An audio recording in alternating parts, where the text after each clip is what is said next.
Shri Venkateswara gold తాకట్టులో ఉన్న మీ బంగారాన్ని విడిపించి కొనబడును. నమస్తే అన్న. నమస్తే అన్న. అన్న ఇప్పుడు జగన్ గారు వచ్చేసి చిత్తూరు జిల్లా మామిడి తోట రైతులని కలిసి మాట్లాడడానికి వెళ్తాను. వాళ్ళకు గిట్టుబాటు ధర కావాలి అన్నట్టుగా కలిసి మాట్లాడాలి.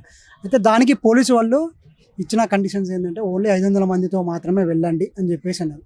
ఇప్పుడు జగన్ గారు వస్తున్నారంటే 500 మందే వస్తారా ఏంటి అసలు? జగన్ గారు వస్తారంటారంటే జగన్ గారు అభిమానులు అందరు రప్ప రెడీ అవ్వండి కాళ్ళ కింద పడడానికి. ఫస్ట్ ఆఫ్ ఆల్ ఎందుకంటారంటే జగన్ గారు క్రెడిట్ కావాలంటారంటే కొంతమంది చచ్చిపోతే మళ్ళీ దాన్ని పరామర్శించడానికి మళ్ళీ ఎక్కువసేపు మళ్ళీ వెళ్ళిపోతాడు. ఈయన కార్యకర్తలను పరామర్శిస్తాడు. ఒక మాజీ సీఎం వాళ్ళ డాడీకి అత్యంత ఆప్తమిత్రుడు. మన రోజయ్య గారు చనిపోయినప్పుడు మాత్రం కనీసం ఆయన చావు చూడడానికి కూడా వెళ్ళలే. మన దౌర్భాగ్యం. ఆయన చాలా మినిస్టర్లు చేశాడు, చాలా మంది సీఎంలను చూశాడు. అసలు ఆయన చనిపోతే కూడా వెళ్ళలేదు ఈయన. కాకపోతే ఈయన ఎప్పుడో ఒక దగ్గర లాస్ట్ ఇయర్ చనిపోయిన దగ్గరికి ఈయన పరామర్శించడానికి వెళ్ళాడు. మొన్న సింగయ్యను కూడా వాళ్ళ ఫ్యామిలీని పరామర్శించాడు. ఇప్పుడు మామిడి తోట రైతులను పరామర్శిస్తాడు. ఆయన వెళ్ళినప్పుడు ఇంకో కొంతమంది అంత కాళ్ళ కింద రప్ప పడి నలుగుతారు. వాళ్ళని పరామర్శించడానికి మళ్ళీ ప్రోగ్రాంలు పెట్టుకుంటుంటాడు ఈ జగనన్న, మన జగనన్న. సో నేనేమంటున్నానంటే కార్యకర్తలు అందరూ రెడీగా ఉండండి. మనం అందరం జగనన్న కార్ల కింద రప్ప పడి చనిపోవడానికి రెడీగా ఉందాము. కాదన్న, ఏదో ఒక్క సందర్భంలో జరిగితే ప్రతిసారి అదే విధంగా జరుగుతుంది అనుకో, కరెక్ట్ కాదు కదా. పోలీసులు ముందే చెప్పారు ఎక్కువ మందితో నిలకండి, అది చిన్న ప్రదేశము, అక్కడ జనాలు ఎక్కువ వస్తే బాగోదు, అది చిన్న ప్రదేశము, అక్కడ ఎక్కువ మంది క్రౌడ్ ఉంటే బాగోదు అని ముందే చెప్పారు పోలీసులు. ఏమంటున్నాను, ముందు సీఎం కాబట్టి వస్తారు కదా, దాన్ని కంట్రోల్ చేయాల్సింది బాధ్యత ఎవరిది? పోలీస్ డిపార్ట్మెంట్ కదా. నేనేమంటున్నాను, నువ్వు ఉన్నావు ఇప్పుడు ఒక 10 మందికో 15 మందికో లేదంటే ఒక 1000 మందికో పర్మిషన్ ఇచ్చినావు. 1000 మందికి పర్మిషన్ ఇచ్చారు కాబట్టి 1000 మంది వరకు సెక్యూరిటీ ఇస్తారు వాళ్ళు. పోలీసులు ఏం చేస్తారు, 1000 మంది వస్తున్నారు కదా, 1000 మందికి సెక్యూరిటీ కావాలా, ఏముంటుంది, ఒక 10 మంది 20 మంది కానిస్టేబుల్ను, ఒక సిఏలను, 2-3 సిఏలను, ఒక 3 ఎస్పీలను అల్లలో పెట్టేసుకుంటారు.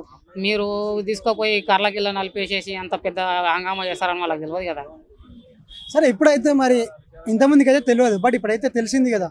సో ఈయన వస్తున్నాడు అంటే జనాలు ఎగబడి వస్తారు కాబట్టి మనం కూడా పెంచుదాము అని చెప్పేసి, ప్రొటెక్షన్ పెంచుదాము, డిపార్ట్మెంట్ కూడా దించుదాము అని చెప్పేసి వాళ్ళు ఇప్పుడు ఏమైనా జాగ్రత్తలు తీసుకునే ఆలోచన ఉంటుందంటారా? ఎట్లా? యాక్చువల్లీ ప్రతిపక్ష నేత కాబట్టి ఆయన సీట్లు రాకపోయినా ప్రతిపక్ష నేత కాబట్టి అలర్ట్ ఉంటారు పోలీసు వాళ్ళు. నేనేమంటున్నానంటే అలాంటి టైంలో కూడా మనం కూడా గవర్నమెంట్ కొంచెం సహకరించాలి. వాళ్ళు చెప్తున్నారు, దేనివల్ల చెప్తున్నారు అది కూడా ఆలోచించుకోవాలి మనం. ఇలా పోతే నిజంగానే అలా జరిగింది, ఒక మనిషి ప్రాణం అయితే పోవడం అది బాధాకరమే కదా. అలాంటివి జరగకుండా సోరకు కొంచెం తక్కువ చేయించుకొని పోదాం, ఏమవుతుంది? నువ్వు వెళ్ళేది ఆ జనాలను పోగేయడానికి కాదు కదా, అలాని పరామర్శించడానికి వెళ్ళినప్పుడు నువ్వు అలానే చేసుకోజరా, తక్కువ క్రౌడ్తో వెళ్ళు, నీకే లాభం కదా. అరే వచ్చాడు మా అన్న చేశాడు అది అనకుండా అని వాళ్ళకు కూడా హ్యాపీగా ఉంటుంది కదా, వచ్చాడు మా అన్న. ఏ విధంగా తక్కువ క్రౌడ్తో వెళ్ళాలంటే ఏ విధంగా వెళ్తే సాధ్యం అవుతుంది అనేసి అంటారు మీరు? ఎవరికి డబ్బులు ఇవ్వకుండా సపోర్ట్ చేయకుండా వెళ్తే బాగుంటుంది, డబ్బులు ఇచ్చి పిలిపియకుండా. క్రౌడ్ పుల్లర్లు ఏదో నా దగ్గర 100% డబ్బులు ఇచ్చి పిలిపించుకోకుంటే బాగుంటుంది. జర కార్యకర్తల వల్ల వీళ్ళను జర నాకు ఎక్కువ ఫాలోయింగ్ ఉందని చూపించుకోవడానికి ఎక్కువ డబ్బులు పంచేసి ఆ నెల్లూరు జిల్లాలో ఉంటారు కదా, 60% చిత్తూరుకి వెళ్తున్నా, అటువంటి వాళ్ళు కొంచెం మంది ఉంటారు.